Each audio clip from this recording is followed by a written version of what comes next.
Assalamualaikum warahmatullahi wabarakatuh.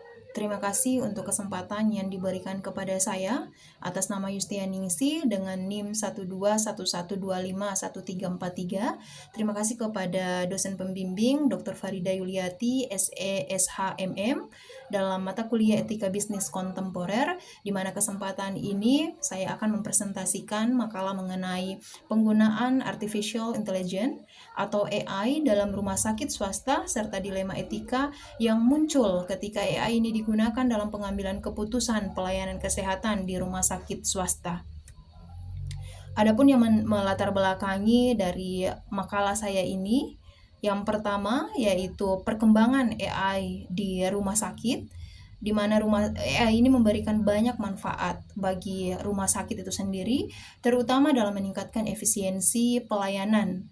Tetapi jika sistem AI ini tidak dikelola dengan baik, tentu akan muncul masalah etika seperti diskriminasi dan ketidakadilan terhadap pasien yang dilayani oleh rumah sakit. Perkembangan AI di rumah sakit dapat membantu diagnosis pasien, menentukan prioritas pelayanan, memprediksi lama rawat inap, meningkatkan efisiensi operasional bagi rumah sakit itu sendiri.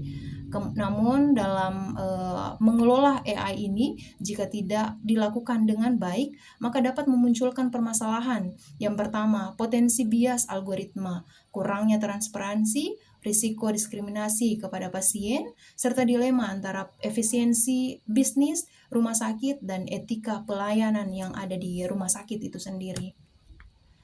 Adapun tujuan dalam makalah ini serta ringkasan kasus dalam makalah ini tentu memiliki tujuan yang pertama untuk menganalisa permasalahan etika penggunaan AI, mengkaji kasus berdasarkan berbagai teori etika, serta mengidentifikasi risiko bisnis dan juga memberikan rekomendasi tata kelola AI yang etis bagi rumah sakit.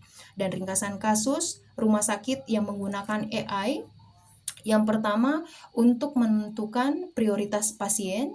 Yang kedua, prediksi lama rawat inap. Yang ketiga, menentukan layanan premium dan memberikan rekomendasi medis bagi pasien itu sendiri. Tentu tujuan penelitian makalah ini adalah ingin melihat apakah penggunaan AI telah sesuai dengan prinsip etika bisnis serta bagaimana solusi yang dapat diterapkan. Awalnya AI ini digunakan untuk meningkatkan efisiensi, itu yang menjadi tujuan utama. Tetapi dalam praktiknya muncul diskriminasi terhadap pasien BPJS dan lansia sehingga menimbulkan kritik dari masyarakat. Permasalahan yang muncul jika kita tidak mengelola dengan baik AI ini dalam pelayanan di rumah sakit, yang pertama pasien BPJS memperoleh prioritas yang lebih rendah, lansia lebih sering ditolak, tidak ada audit algoritma, serta pasien tidak mengetahui penggunaan AI ini dampaknya terhadap mereka. Selanjutnya, dalam makalah ini saya melakukan analisa berdasarkan berbagai teori yang ada dan mengidentifikasi masalah-masalah etika yang terjadi dalam rumah sakit swasta yang menggunakan AI.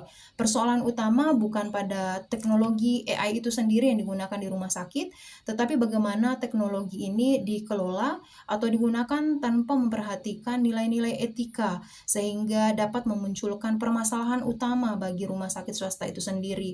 Yang pertama, diskriminasi pasien, kurangnya transparansi, tidak ada audit AI, mengutamakan efisiensi dibandingkan keselamatan pasien itu sendiri, yang mengakibatkan atau berdampak pada ketidakadilan pelayanan, pelanggaran hak pasien, serta menurunnya kepercayaan masyarakat bagi rumah sakit itu sendiri. Kemudian adapun analisa yang telah dilakukan dari berbagai teori. Yang pertama, teori AI etik. Dengan hasil analisa, AI mengandung bias dan tidak transparan. Kemudian yang kedua, berdasarkan bisnis etik atau efisiensi lebih diutamakan daripada pasien itu sendiri. Kemudian berdasarkan good corporate governance, transparansi dan akuntabilitas itu lemah. Kemudian berdasarkan environmental sosial dan governance, aspek sosial dan tata kelola belum baik bagi rumah sakit swasta yang menggunakan AI yang tidak dikelola dengan maksimal ini. Kemudian bagi analisa hak konsumen, hak informasi dan pelayanan adil belum terpenuhi bagi semua pasien. Kemudian berdasarkan analisa teori justice, terjadi diskriminasi kepada berbagai banyaknya pasien, terutama bagi pasien BPJS dan lansia.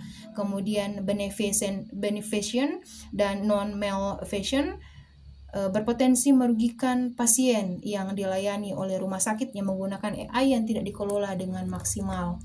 Kemudian analisa stakeholder atau pihak-pihak yang terdampak bagi AI ini jika tidak dikelola dengan baik. Kasus ini tidak hanya berdampak pada pasien itu sendiri ya, Bapak Ibu tentunya, tetapi juga pada tenaga medis itu sendiri, baik itu dokter maupun tenaga-tenaga medis lainnya, manajemen rumah sakit, bagi pemerintah dan juga bagi masyarakat. Pasien, pihak yang terdampak yang pertama yaitu pasien tentu berpotensi mengalami diskriminasi. Bagi dokter menghadapi dilema mengikuti AI atau keputusan medis, bagi manajemen mendapat efisiensi tetapi menghadapi risiko hukum. Itu tentu juga berat ya Bapak Ibu untuk mempertanggungjawabkan apabila tidak sesuai dengan etika bisnis. Kemudian bagi pemerintah mengawasi kepatuhan terhadap regulasi, BPJS menjamin pelayanan setara, masyarakat meningkatkan pelayanan yang adil dan transparan. Kemudian ada risiko yang muncul, serta dari risiko yang muncul Bapak Ibu, di sini saya menarik beberapa rekomendasi yang dapat dilakukan untuk menanggulangi risiko-risiko yang muncul bagi rumah sakit. Yang pertama, risiko reputasi rumah sakit menurun, gugatan hukum, kesalahan pelayanan, kerugian finansial, dan hilangnya kepercayaan publik.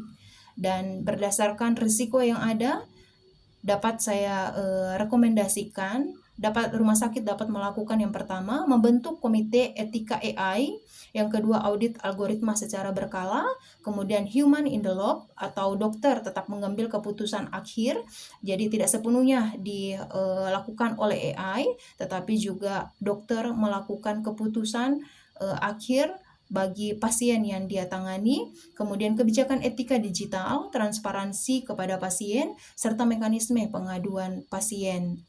Implementasi dilakukan secara bertahap bagi rumah sakit dan AI ini tentu bisa menimbulkan ketidakadilan atau potensi yang buruk bagi rumah sakit jika tidak dikelola dengan baik, sehingga rekomendasi dari kami menekankan bahwa AI harus membantu manusia, bukan menggantikan nilai kemanusiaan dalam pelayanan kesehatan.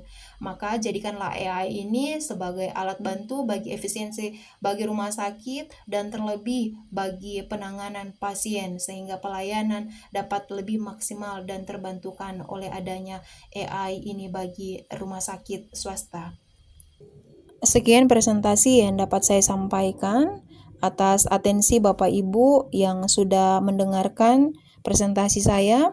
Saya berharap Bapak Ibu dapat memberikan komentar, baik itu pertanyaan maupun masukan-masukan yang bisa diberikan kepada saya. Saya ucapkan terima kasih.